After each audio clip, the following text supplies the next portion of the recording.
Cara a cara, la entrevista.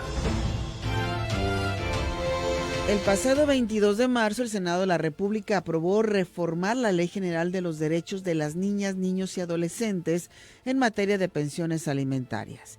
La reforma, conocida también como Ley Sabina, que primero fue aprobada por la Cámara de Diputados hace 2 años. Y para platicar sobre esta ley tenemos en la línea telefónica y le agradezco a Diana Luz Vázquez Ruiz, activista e impulsora principal promotora de la Ley Sabina. Diana Luz, ¿cómo estás? Buenos días. ¿Qué tal? Buenos días, un gusto saludarte. Muchas gracias por platicar con nosotros sobre este tema. Y bueno, vamos por lo primero. ¿Qué es la Ley Sabina? La Ley Sabina es un conjunto de reformas jurídicas para modificar la comodidad de muchos deudores alimentarios que han estado en la impunidad, violentando derechos de sus hijos e hijas, a partir de no dar la pensión alimenticia que les corresponde. Y en el Senado, pues bueno, se ha aprobado este conjunto de reformas que no son en su totalidad, viene una segunda fase, pero que comprenden retirarles el pasaporte a los deudores, el INE, la licencia de conducir y generar un registro nacional de deudores alimentarios. ¿Cómo se va a hacer o generar este registro? Mira, nosotras hemos dicho que está mal adscrito la funcionalidad a quien se le otorga el Senado, es decir, el Senado le dice al DIF nacional que se haga cargo del registro. Nosotras desde las colectivas decimos no es el DIF, tiene que ser la Secretaría de Gobernación quien tiene que administrar este registro, porque es la CEGOP quien tiene a su cargo y maneja toda la información de datos de los registros civiles del país, aunado a que tiene datos hasta biométricos. Entonces, esto por un lado, y por otro, pues que ya tienen experiencia y manejo en registros nacionales, como el de agresores sexuales, que es administrado por SEGOP, como el Registro Nacional Testamentario, y así otra cantidad de registros. Entonces, para nosotras, quien tiene que administrarlo es SEGOP. ¿Cómo fue que nació la Ley Sabina? Tú eres la principal promotora de esto, pero me gustaría que nos platicaras el origen.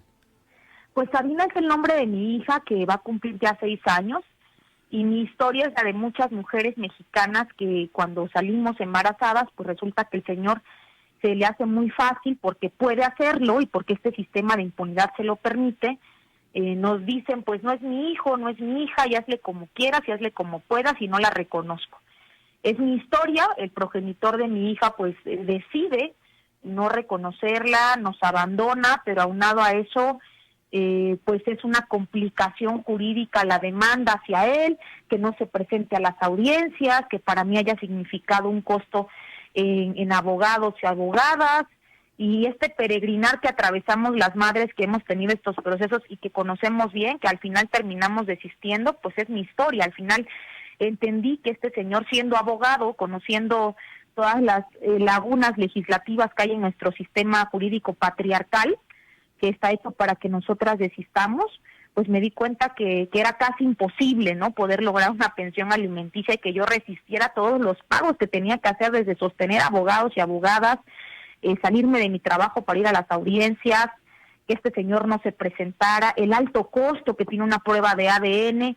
Y bueno, este peregrinar hizo que con otras madres, ya en un movimiento social, partiendo de la realización de tendederos con la imagen y rostro de estos señores en plazas públicas, pues generáramos también una estrategia legislativa para no solamente visibilizar esta problemática que afecta a gran cantidad de madres mexicanas que maternamos en solitario, y que era necesario también ir cercando a estos deudores para que paguen, y eso es a través de leyes que les restrinjan derechos civiles, como ya lo hizo el Senado con esto, pero que hace falta, por ejemplo, retirarles guarda y custodia cuando estos señores no paguen la pensión. No es posible que un deudor, después de años de no pagar la pensión, se haga el chistoso en un proceso jurídico y pida cambio de guarda y custodia, porque sabe que es una manera de amedrentar a la mamá para que desista del proceso de pensión o alargar el juicio.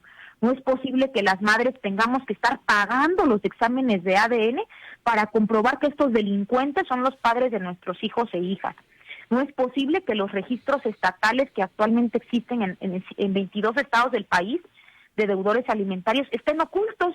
Así no nos sirven. Necesitamos registros públicos, que en un solo clic desde el teléfono haya un listado de estos personajes y que sirva también de advertencia para otras mujeres, porque estos señores acostumbran, bajo el mito del amor romántico, estar enamorando mujeres, y muchos ni siquiera sabemos si estos señores son deudores. Entonces, pues, rostros de señores vemos, deudores no sabemos. Y es parte, pues, de lo que hemos estado haciendo, querida Laura.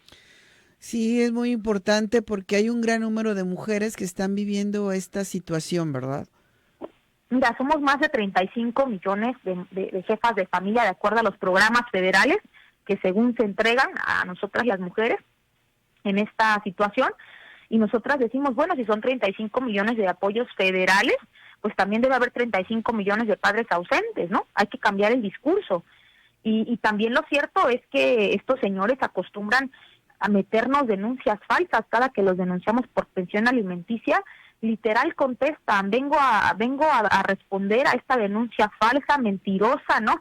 Difamatoria, cuando las madres decidimos demandarlos y nos meten otras denuncias como que somos malas madres, nos tachan de locas, nos mandan a hacer exámenes psicológicos, si ya tenemos otra pareja, pues no, y dicen infinidad de cosas. Que esto es terrible para nosotras porque no solamente hay que resistir la carencia económica, no solamente hay que resistir pagar abogados y abogadas, no solamente hay que resistir el proceso civil, sino también después el judicial.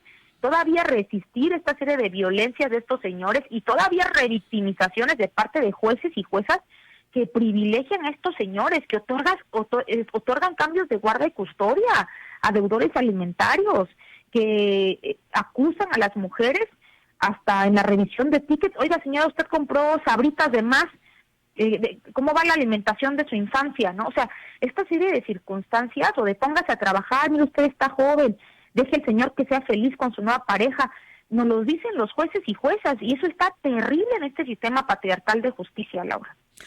Y bueno, también se está buscando la intervención de la Unidad de Inteligencia Financiera. ¿Cuál es el motivo? Sí, bueno, hay muchos señores que se declaran insolventes cuando en redes sociales pues tienen otro tipo de vida, estrenan autos del año, se van de vacaciones hasta otros países, y en los juzgados pues van bien pobrecitos con los tenis más viejos que tienen, pues para generar la imagen y el aspecto de que no tienen dinero. Son cínicos, son mitómanos, son seres narcisistas y una serie de características hasta de psicopatías que valdría la pena analizar en estos señores que no tienen ningún valor ni respeto por la vida de quienes procrearon. Y en ese sentido la Unidad de Inteligencia Financiera tiene que investigarlo. Yo estoy segura que el SAT se ahorraría mucha lana si persiguiera a estos señores como delincuentes, porque esos son, y que hay una gran cantidad, si hiciéramos un censo o un estudio de estos padres que están denunciados ante los juzgados por deuda alimentaria, que se declaran insolventes o que no tienen trabajo. Digo, un señor que lleva no trabajando por 4 o 5 años, pues ¿de qué vive el señor? ¿No? Que se les investigue, cambian de nombre las propiedades con tal de no pagar durante los procesos de pensión. Son señores fraudulentos. Y así una serie de características más de estos deudores alimentarios. Se habla también que esta ley atenta contra los derechos humanos o contra los derechos que también puedan tener los hombres. No, mira, te diría, ya esta fue un criterio de la Suprema Corte de Justicia de la Nación. Es una vergüenza el papel de la CNDH, de esta señora Rosario Ibarra, y estoy segura que si su mamá viviera se vuelve a morir. Esta señora defendiendo a los pobrecitos deudores, cuando se presenta la ley 3 de 3 en Yucatán para que ningún deudor alimentario, agresor sexual, violentador ocupe cargos públicos, la primera en poner una acción de inconstitucionalidad, es decir, de oponerse a esta reforma, es la CNDH, quien tendría que privilegiar los derechos pues de nosotras, de las mujeres, de las infancias. Y uno de los criterios es justamente lo que tú comentas, ¿no? De defensa a estos deudores, de pobrecitos deudores, ¿en qué van a trabajar? Si no trabajan, pues ¿cómo van a cumplir la deuda alimentaria? Pues que trabajen en otros espacios, pero no en el poder público, no en la toma de decisiones. El derecho al trabajo no puede estar por encima del derecho superior de la infancia.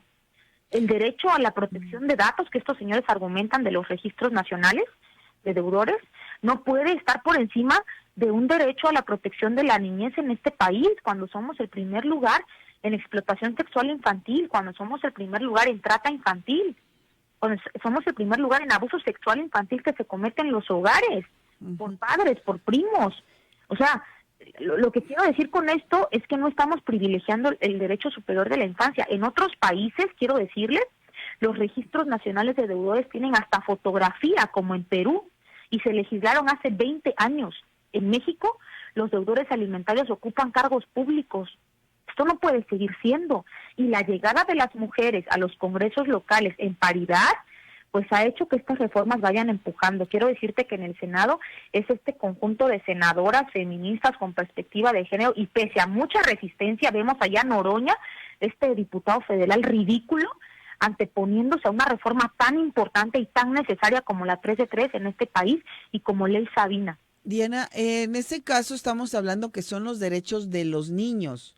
Esta ley Sabina es para que los padres den la manutención que debería de ser para los niños. No estamos hablando de las mujeres.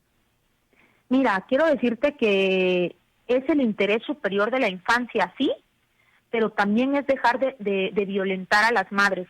Para que un señor pueda salir a trabajar, sea un empresario exitoso, sea un próspero vendedor de lo que sea, hay una mujer cuidando a los hijos e hijas. Y hoy hay una sentencia de la Suprema Corte de Justicia de la Nación donde dice que si las mujeres dedicamos nuestra vida al trabajo de crianza y de cuidados, también merecemos una retribución, porque estos señores resulta que cuando se cansan de las mujeres, nos hacemos viejas, piden el divorcio, empiezan a andar con más jovencitas, tienen otros más hijos, y a las mujeres que cuidaron a sus hijas por años y que no pudieron tener un desarrollo profesional, las dejan en la calle, sin casa, sin oportunidad de tener una retribución por un trabajo, porque pues nunca pudieron consolidarse en un espacio laboral porque se dedicaron a la crianza y al cuidado de los hijos e hijas. Entonces quiero decirte que es una reforma muy integral con perspectiva de género que está pensada en las mujeres, que muchos dirán, bueno, ¿y las mujeres deudoras? Exacto. Claro, hay deudoras en este país, sí las hay, pero de 10 personas deudoras en este país, 9 son hombres. ¿Y qué creen? Que de ese universo de las 10 posibles deudoras, 9 sí cumplen en parte o en su totalidad con la pensión alimenticia. Y de 10 hombres deudores en este país, 9 hombres no están cumpliendo la pensión alimenticia. Entonces, el sentido de responsabilidad con los hijos e hijas es distinto en las mujeres que en los hombres, ¿eh? Y eso lo dicen las estadísticas. Bueno, Entonces, Diana, se nos terminó el tiempo, pero muchas gracias por esta charla y pues seguiremos dándole seguimiento al tema. muchísimas gracias a ti y a todo tu auditorio. Un saludo. Muchas gracias. Diana Luz Vázquez Ruiz, activista, impulsora y principal promotora de la Ley Sabina.